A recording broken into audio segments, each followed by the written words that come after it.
Everybody, welcome back to another Advent Calendar episode of Milwaukee Beer Review. As always, I'm Josh. I'm Ross. And I'm Andy. And I'm a jerk. So what we're going to do tonight is we're going to kick it off right into these Advent calendars. I'm sorry, Molly. I'm a horrible human being. We're going to get it kicked right off with Mr. Ross tonight and the Three Cellars Advent calendar. So, Ross, what are you drinking? So I've had a few holiday beers so far. So this one comes in from Pipeworks. And it's called Gingerbread Unicorn.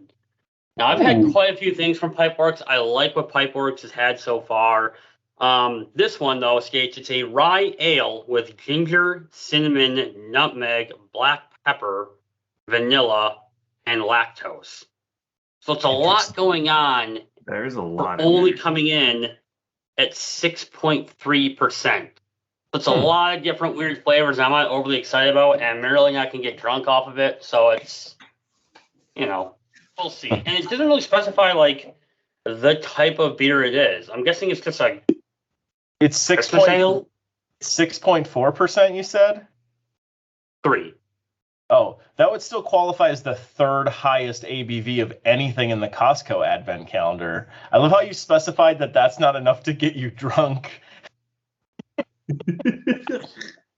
So, it's kind of what I was expecting, similar to the other Christmas ales, like dark amber and in color. I'll be honest, I don't think I've ever had a beer that specified has black pepper in it. That's weird. I don't know how much that's going to take over, but it's actually really dark. I mean,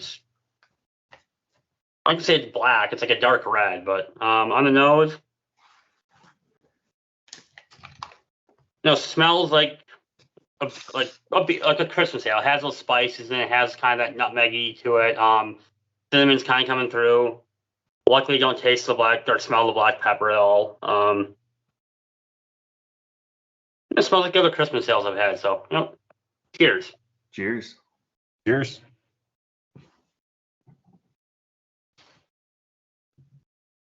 I taste the black pepper. Really? Taste the black pepper, taste the cinnamon, taste the nutmeg. It's all there. I don't really get, from a lactose standpoint, I don't get any sort of creaminess or anything from there.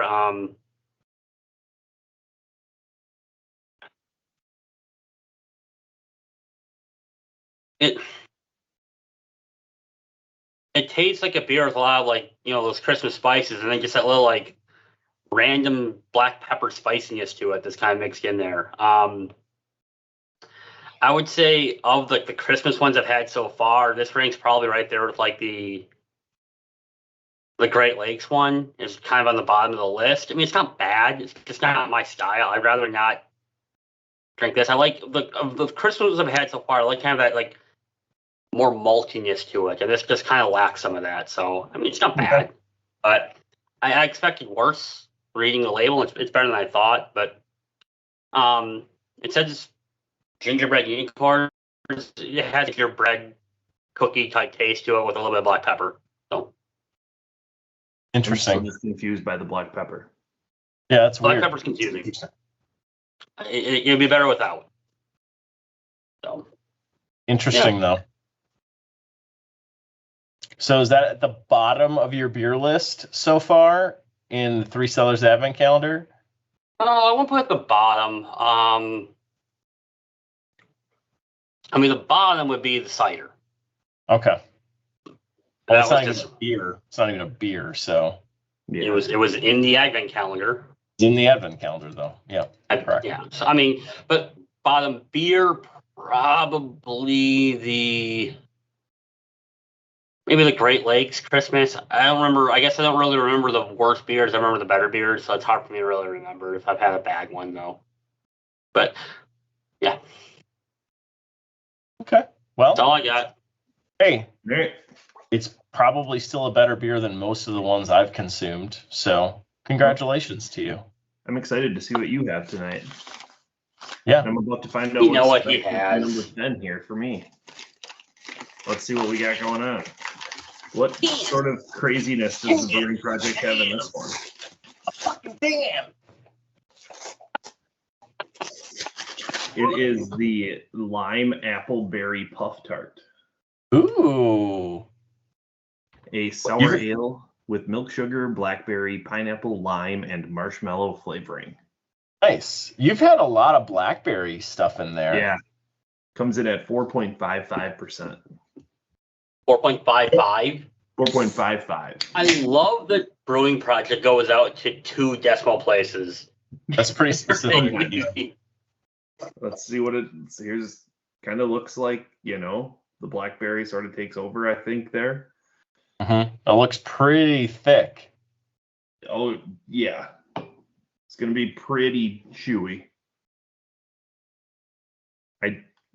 Right away on the nose, you get that milk sugar. And maybe a little bit of the pineapple, some of the lime. I'm not getting the blackberry. And maybe it's the marshmallow too coming in. It's very sweet smelling. So I have a feeling this one's going to be pretty sweet as far as taste goes with the milk sugar and the marshmallow flavoring in there. Well, and it's a sour, right? Yep. But it's going to be a fruited sour, so probably a little tamer on the sour note. Well, let's give it a try. Cheers. Cheers.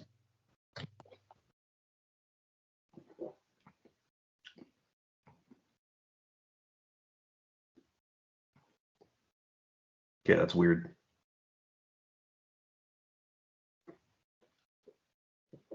It's very thick, which is kind of standard for these, but the sour part of it is kind of just gone. It's mostly just the fruit, and it's pretty tart still with the lime and the pineapple and the blackberry. Kind of surprising. The lime really kind of comes through. So I mean, I guess it's kind of balanced with the sugar and the marshmallow flavor. I don't really get the marshmallow flavor at all.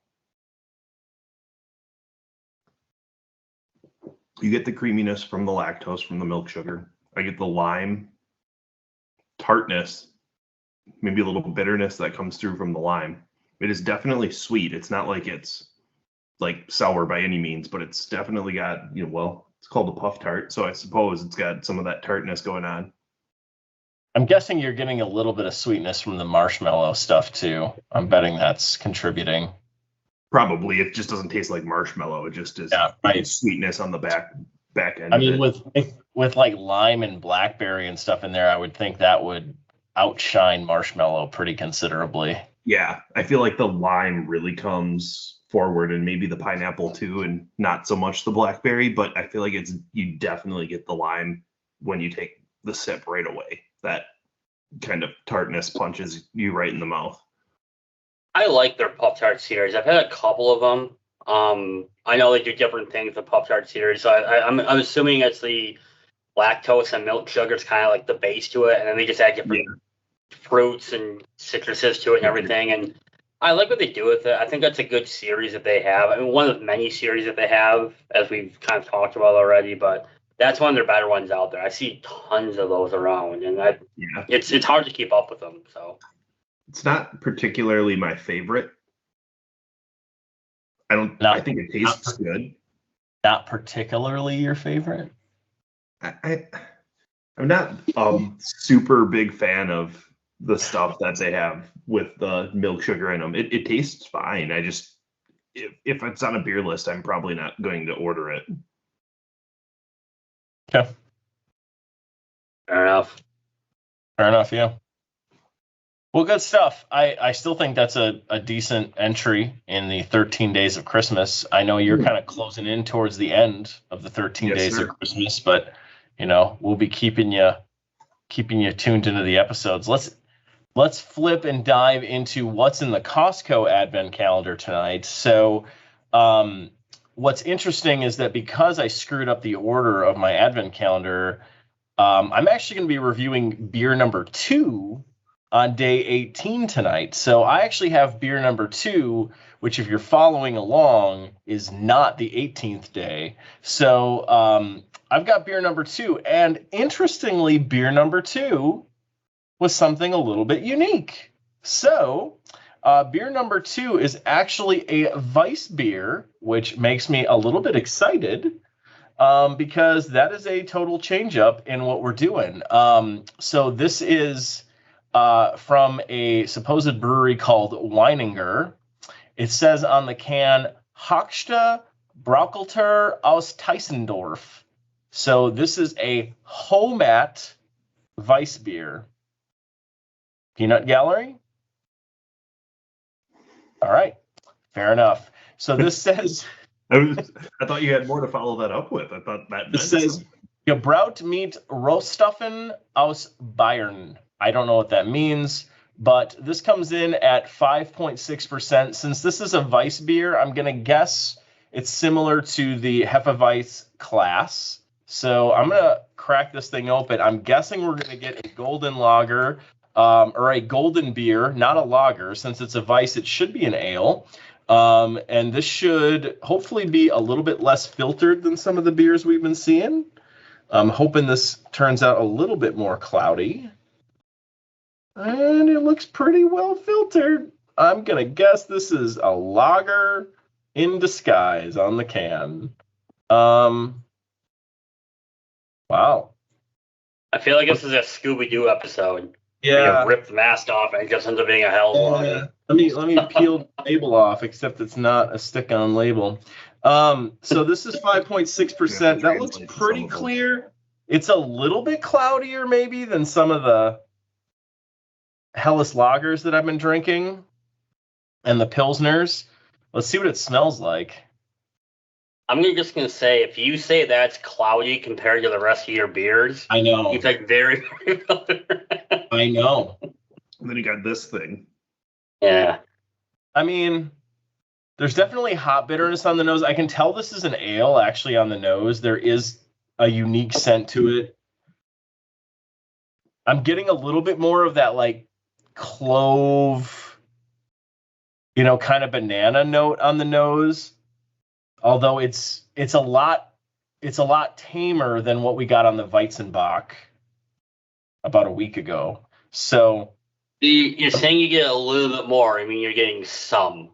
I'm getting some, right? I'm getting anything that's not just garbage on the nose, right?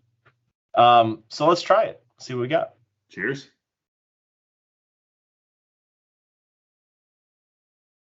Yeah. On the palate, definitely banana and clove there. It's not as robust as the Weizenbock, but definitely a Weiss beer. This is definitely more of what I'm looking for in a German-style beer. This is decent. This is a decent beer. I'm actually surprised how much I'm getting on the palate. The front end starts off with banana and clove, and kind of it continues all the way through the back end of the beer. It's there, however, much tamer than the Weizenbock. The Weizenbock was much more full flavored. This is just a little bit thinner. It's not as full bodied, probably a light to medium body on this versus kind of the full body experience that you got with the Weizenbock. This is bussin', man. It's bussin'. I'm a pretty big fan. So I would probably put this up in my top 4 on the channel thus far for the Advent. Did you say it was bussin'? Bussin'. I don't know what that means. Ask Molly. Did you just say a beer was bussin'? What does bussin' mean? She looks pretty disgusted with you right now. All right. So well done today, Costco. Even though it's day 18, I am reviewing beer number 2 from the calendar. And good stuff. I'm pretty impressed. Bussin' stuff, Costco.